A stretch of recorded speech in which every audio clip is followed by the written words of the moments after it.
अच्छा, आपने एक बात शुरुआत जब आपने कहा कि जब हम किसी के बारे में लिखते हैं तो हमें खुद को उसके अनुरूप ढालना पड़ता है। ये तो एकदम, यहाँ तो हमें अजीत बिल्कुल साक्षात नज़र आ रहे हैं।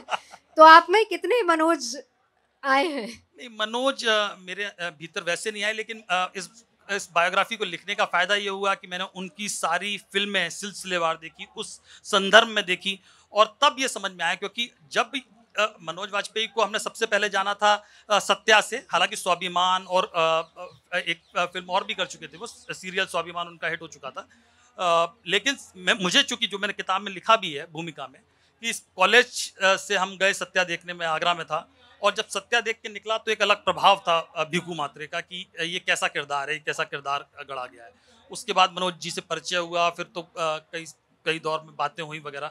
लेकिन जब फिल्में देखी बायोग्राफी के संदर्भ में, तो पता चला कि अलीगढ़, गुलगुलियाँ, गली गुलियाँ, भोसले, पिंजर, तो ऐसी फिल्में हैं कि एक अभिनेता के करियर में एक या दो फिल्में होती हैं जो उनको अमर बना देती है फिल्म इतिहास में। लेकिन मनोज वाजपेयी के करियर में कम से कम 10 ऐसी फिल्में हैं जो जिसमें अभिनय लाजवाब है, और वो इतिहास में उन्हें अमर करता है। मुझे लगता है वो तो एक ऐसे एक्टर हैं कि हीरो को भी वो, अगर वो हीरो और वो दोनों साथ में हो तो मेरे ख्याल हीरो को डोमिनेट कर सकते नहीं, हैं। ये तो हुआ ही था ना, सत्या में उनको पहले हीरो का रोल मिला, राजनीति, सत्या का नहीं, सत्या में उनको सत्या का रोल मिला था। बाद में अचानक राम गोपाल वर्मा के मन में आया कि भीखू मात्रे का रोल दे दिया जाए, और ये किस्सा बड़ा दिलचस्प है कि जब उनको भीखू मात्रे का रोल दिया गया तो वो बहुत नाराज हो गए अंदर से कि यार, मुझे तो हीरो का रोल मिला था, अब तो हीरोइन सत्या के साथ जाएगी। तो अनुराग कश्यप को वो लगातार रोज फोन करते थे कि अनुराग कश्यप और सौरभ शुक्ला फिल्म लिख रहे थे। अनुराग कश्यप बहुत यंग थे और अनुराग कश्यप मनोज वाजपेयी के साथ ही रहते थे।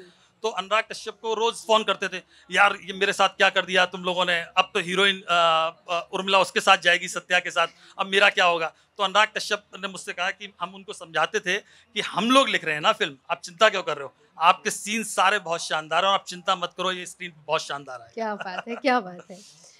राजेश जी, आपने तो बहुत सारी बायोपिक लिखी, हालांकि आज जिक्र हम जगजीत जी का कर रहे हैं, लेकिन कौन सा एक्टर का किरदार आपको बहुत ज्यादा प्रभावित किया? जिन पर फिल्में मैंने बनाई, जिन पर जी, मुझे लगता है कि मीना कुमारी का जो किरदार है, मीना कुमारी पर 2 घंटे की फिल्म है, और वो मेरे जहन में सर्वश्रेष्ठ अभिनेत्री के तौर पे स्थापित है। तो मीना कुमारी की जिंदगी जितनी दर्द भरी है, वैसी जिंदगी मैंने नहीं देखा कि किसी और अभिनेत्री के बारे में रही हो। और जो आपके दिल के बहुत करीब होता है, उसके बारे में फिल्म बनाना भी बहुत कठिन होता है। तो आप देखिए कि जिस दिन मीना कुमारी जब वो अंतिम यात्रा, उनका जो है समय आ गया था, तो बीमार बहुत थी, और उनके अकाउंट में, खाते में 100 रुपये थे। 65 रुपया रोज अस्पताल के उस वार्ड का किराया था जिसमें वो दाखिल थी, और वो पैसा भरने के लिए मीना कुमारी के पास पैसा नहीं था। तब कमाल अमरोही, जो वर्षों से दोनों अलग हो चुके थे, 10,000 रुपये लेकर के आए, और तब उनका इलाज हुआ, लेकिन तब तक बहुत देर हो गई थी। तो जिस तरह से उन्होंने, लेकिन कमाल अमरोही की बाहों में दम तोड़ा और कहा कि, कमाल अमरोही मंजू कहते थे उनको, तो बड़ी खुश हुई कि मैं चाहती थी कि तुम्हारी बाहों में दम तोड़ूं। और पाकीज़ा में आप देखते हो, अगर आपको याद हो तो मीना कुमारी के ऊपर जो दुपट्टा होता है, वो उसमें एक वी शेप का एक आकार बनाते हैं, तो वो आकार बनाना केवल कमाल अमरोही का काम था, और पूरी फिल्म की शूटिंग के दरमियान वो वी शेप का जो आकार देते थे, वो कमाल अमरोही देते थे।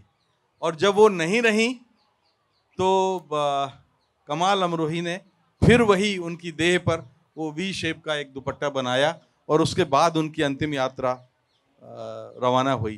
तो एक ऐसी ट्रेजेडी क्वीन, मीना कुमारी के बारे में हम लोग कम जानते हैं। वो रविंद्रनाथ टैगोर की नातिन थी। नातिन ऐसे है कि रविंद्रनाथ टैगोर के भाई की बेटी उस समय बचपन में विधवा हो गई। बंगाल में बाल विवाह होते थे, तो विधवा हो गई। तो इसके बाद जब वो जवान हुई 15-16 साल की, तो उन्होंने विरोध किया, और विरोध करने के बाद अपने घर से भाग गई, मेरठ आ गई। मेरठ में प्यारेलाल जी एक उपन्यासकार होते थे, उनके साथ विवाह रचा लिया। इन दोनों की जो बेटी हुई जो उस बेटी ने लाहौर के एक तबला वादक थे उनके साथ शादी की, और मीना कुमारी उनकी बेटी। तो रविंद्रनाथ, इसलिए आपने देखा हो कि बंगला किरदार जहां भी उनको साहिब बीबी और गुलाम में भी अगर आपने याद करें तो वो किरदार उनके बहुत ही करीब था, और वो ऐसा मैच करता था एकदम स्वाभाविक। हाँ।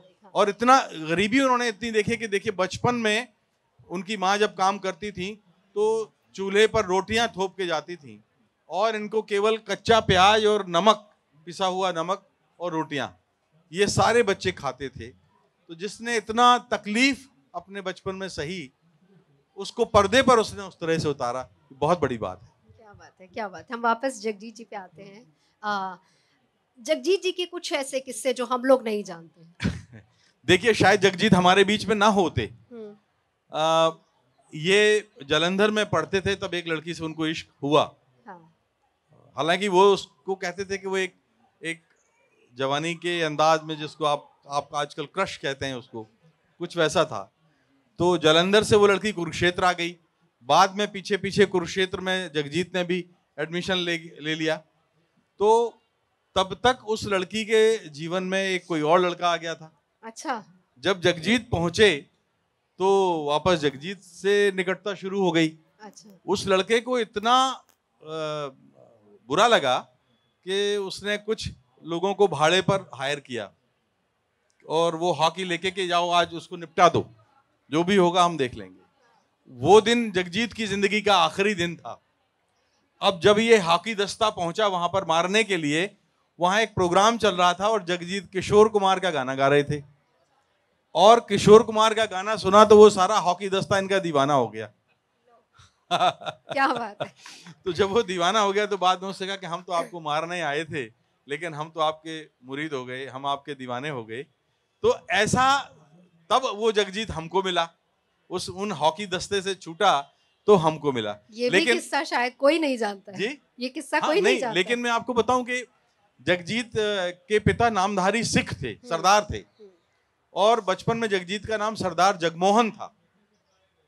इनके पिताजी ने पक्का संगीत सिखाया उनको, शब्द गाते थे, गुरबानी गाते थे, कीर्तन करते थे गुरुद्वारे में। तो उस समय इनके गुरु थे, एक अंधे थे, उनका नाम था छगनलाल शर्मा। वो इनको संगीत सिखाते थे, लेकिन फिल्मी गीतों से बड़ा परहेज करते थे। तो एक बार वो खाना खा रहे थे और ये हारमोनियम उठा के उस पर गाने लगे। देखिए, फिल्मी गीत कहेंगे कि आज तो हम उसको भजन मानते हैं। तू प्यार का सागर है, सीमा का जो गीत था, वो गाने लगे, तू प्यार का सागर है, तेरी एक बूंद के प्यासे हम। तो छगनलाल शर्मा ने वो खड़ाऊं जो पहनते थे, खड़ाऊं उठा के वहीं से निशाने पर मारी, अंधे थे, और उनको सिर में लगी। ये फिल्मी गीत गा रहे हो, आज से अगर मैंने सुना तो तुमको निकाल दूंगा। वो उन्होंने फिर जो है उसका कई दिन तक उनकी सिकाई हुई, और उसके बाद फिल्मी गीत नहीं गाया। गाया तब जब स्कूल में गाया कि किसी एक उत्सव में इनको खड़ा कर दिया गया, और जो वाहवाही लूटी तो उन्होंने बैजू बावरा का ये गीत गाया, मोहम्मद रफ़ी का, मन तड़पत हरि दर्शन को आज। और देखिए क्या हमारी डेस्टिनी कि एक फिल्म ऐसी आई थी जो बाद में रिलीज नहीं हो पाई। मोहम्मद रफ़ी के गाने गा के स्टेज पर ये सिक्के बटोरा करते थे, 136 या 26 रुपए के सिक्के इनको मिले थे। उसी मोहम्मद रफ़ी को उन्होंने अपने संगीत निर्देशन में गवाया। क्या बात है, क्या बात है।